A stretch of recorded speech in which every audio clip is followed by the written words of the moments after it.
Hello everyone, welcome to Amar coaching classes.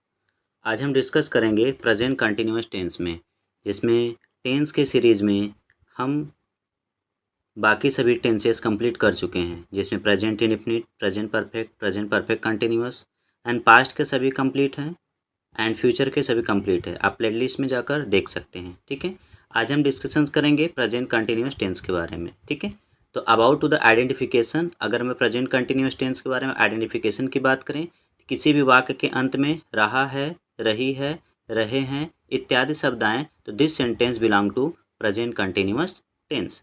ठीक, about to the verb is, am, are, there are 3 helping verb is, am, are. Helping verb इसके 3 होते हैं, is, am, are. यदि singular होते हैं subject, singular means होते हैं एक वचन, यदि एक वचन सब्जेक्ट होते हैं तो उसके साथ ही, सी, इट हो या कोई सिंगुलर सब्जेक्ट हो तो उसके लिए हेल्पिंग वर्ब इज का यूज करते हैं, आई के साथ एम का यूज करते हैं and you, they, we, are plural subject के साथ हमेशा हम आर का प्रयोग करते हैं। ओके, नेक्स्ट जो है मेन वर्ब हम आईएनजी फॉर्म यूज करते हैं हमेशा। जस्ट लाइक जंप हो गया तो जंप में आईएनजी हो जाएगा जंपिंग, ईट हो गया तो ईट में आईएनजी हो जाएगा ईटिंग एंड रीड हो गया तो रीड में आईएनजी हो जाएगा तो हो जाएगा रीडिंग इत्यादि हम यूज करते हैं। ठीक है, इस सेंटेंस में हम सिंपल सेंटेंस, नेगेटिव सेंटेंस और इंट्रोगेटिव सेंटेंस ये पढ़ते हैं। इसमें सिंपल सेंटेंस में जब हम बनाते हैं तो इसमें हमें सब्जेक्ट होता है। ठीक है, सब्जेक्ट प्लस हेल्पिंग वर्ब होता है प्लस मेन वर्ब होता है, आईएनजी फॉर्म होता है, ऑब्जेक्ट होते हैं और अदर या कम्प्लीमेंट के रूप में मिल जाते हैं हमें। ठीक है, जैसे सपोज दैट वह जा रहा है, इसका बनाएंगे तो वह का इंग्लिश हो जाएगा ही हो जाएगा।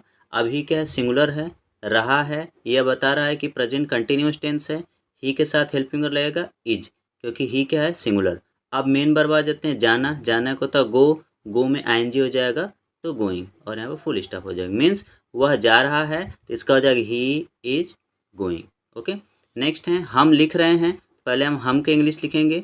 हम का हो जाएगा वी क्या है, प्लूरल है, प्लूरल के लिए रहे हैं के लिए यहाँ पर हेल्पिंग वर्ब हो जाएगा आर। ठीक है, क्योंकि यू, दे, वी और प्लूरल सब्जेक्ट के लिए हम हेल्पिंग वर्ब यूज करते हैं आर, तो वी के लिए लग जाएगा आर। ठीक है, उसके बाद यहाँ पर मेन वर्ब हो जाएगा राइट, राइट में आईएनजी हो जाएगा तो हो जाएगा राइटिंग, यहाँ मिल जाएगा वी आर राइटिंग।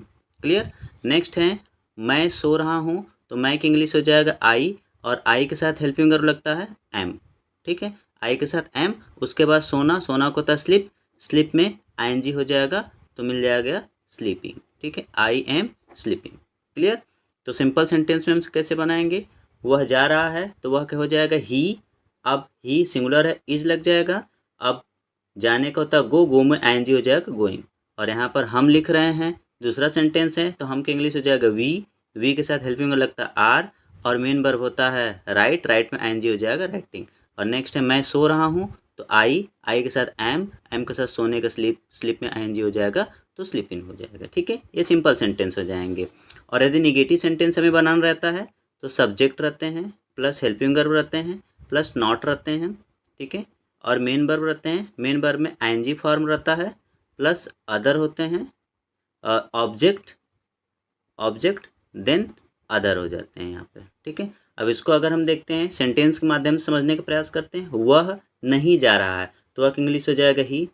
अब ही सिंगुलर है, सिंगुलर के साथ we will use helping verb is, उसके बाद नहीं की इंग्लिश होता है नॉट, उसके बाद जाना, जाना को जाता है गो, गो में हो जाएगा आईएनजी तो he is not going, he is not going. Okay, second is वे चल नहीं रहे हैं, देन वे की इंग्लिश लिखेंगे हम दे के साथ हेल्पिंग वर्ब लगता है आर, क्योंकि दे को हम प्लूरल मानते हैं, आर लग जाएगा। अब नहीं है तो नहीं के लिए क्या लग जाएगा, नॉट लग जाएगा, क्योंकि सब्जेक्ट हो गया, हेल्पिंग वर्ब हो गया और नॉट हो गया। और मेन वर्ब हो गया चलना, चलना को होता है वाक, वाक में आईएनजी हम जोड़ देंगे तो हो जाएगा वॉकिंग, तो हो जाएगा दे आर नॉट वॉकिंग। ठीक, this is the sentence. Okay, next interrogative sentence के बारे में यदि हम डिस्कशन करते हैं तो there are 2 types of interrogative sentence. First is start with क्या and second it the question word is present in the mid of the sentence. When the sentence is start with kya, then we cannot write the kya spelling. We start the sentence with helping verb. And when the question word present in the mid of the sentence, then we can write first question word, then helping verb, then subject, then main verb ing plus other and complement or other.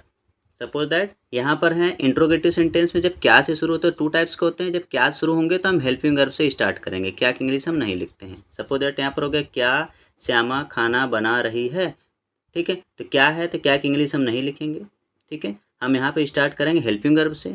अब श्यामा खाना बना रही है, श्यामा है singular, singular के लिए helping verb लगेगा is, यहाँ हो जाएगा इज. ठीक है, यहाँ पर हो जाएगा इज. उसके बाद हमें चाहिए सब्जेक्ट. सब्जेक्ट क्या है श्यामा, यहाँ पर हो जाएगा श्यामा. ठीक, श्यामा. उसके बाद मेन वर्ब हो जाएगा बना रही है. खाना बना रही मीन्स पका रही है, यहाँ हो जाएगा कुक. कुक में हो जाएगा आईएनजी तो हो जाएगा कुकिंग, और खाना का हो जाएगा फूड और क्वेश्चन मार्क हो जाएगा. तो इज श्यामा कुकिंग फूड, ये सेंटेंस हो जाएंगे. ठीक है, इसमें क्या रह पाते हैं हेल्पिंग वर्ब होते हैं, सब्जेक्ट होते हैं, मेन वर्ब में आईएनजी फॉर्म. ठीक है, प्लस ऑब्जेक्ट होते हैं, ऑब्जेक्ट लास्ट में अदर या कंप्लीमेंट रह पाते हैं. क्लियर, और क्वेश्चन मार्क हो जाते हैं. नेक्स्ट हम देखेंगे तुम क्यों कूद रहे हो. यहाँ क्यों बीच में आ गया क्वेश्चन वर्ड, तो इसकी इंग्लिश हम पहले लिखेंगे. क्योंकि इंग्लिश होता है वाई. उसके बाद हमें हेल्पिंग वर्ब मिलेगा. हेल्पिंग वर्ब तुम का इंग्लिश होता है यू के अनुसार लगेगा आर, तो यहाँ हो जाएगा वाई आर. फिर तुम का इंग्लिश हो जाएगा यू.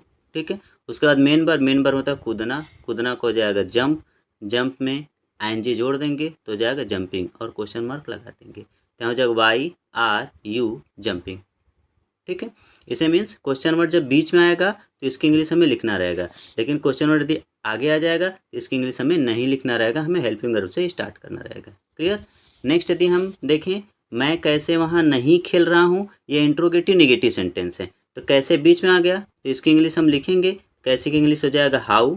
उसके बाद हेल्पिंग वर्ब चाहिए मैं है, मैं का होता है आई के साथ एम लगता है तो यहाँ पर हो जाएगा एम. उसके बाद सब्जेक्ट हो जाएगा I, how am I. Main verb लिखेंगे, उसके पहले नहीं है तो हम नहीं लिख देंगे, नहीं की इंग्लिश हो जाएगा नॉट. तो हाउ एम आई नॉट. खेलना को जाएगा प्ले में आईएनजी हो जाएगा तो हो जाएगा प्लेइंग और क्वेश्चन मार्क लग जाएगा. How am I not playing. और यहाँ पे है कम्प्लीमेंट वहाँ हो जाएगा तो वहाँ की भी इंग्लिश हमें लास्ट में लिख देना रहेगा देयर, फिर क्वेश्चन मार्क हो जाएगा. How am I not playing there. Clear. तो यह है present continuous tense. Present continuous tense में identification is in the last word is रहा है, रही है, रहे हैं. Then we can say that this sentence belong to present continuous tense. And about to the helping verb, there are three helping verb is, am, are. When the subject is the singular subject, then we can use helping verb is. And when the subject is I, then we can use helping verb am. And when the subject belong to the plural, then we can use helping verb are. And about to the main verb, always we can use ing form of the main verb. In about to the simple sentence, we can write subject, then helping verb, then main verb ing plus object plus other. And the sentence is वह जा रहा है, then वह is singular, then he is going. In about to the negative sentence, then subject, helping verb plus not, main verb ing plus object plus other. And about to the interrogative sentence, there are two types of the interrogative sentence. First is start with kya, and second the question word in the mid of the sentence. When the question word start in the first, then we can write helping verb. And when the question word present in the mid of the sentence, then first we write question word, then helping verb, then subject, then main verb ing form. Okay, I hope ये सभी चीज़ें आप लोगों को समझ में आया होगा. इसका और प्रैक्टिस कीजिएगा. If any doubts please comment कीजिएगा, मैं आंसर देने का प्रयास करूँगा. Okay, thank you so much.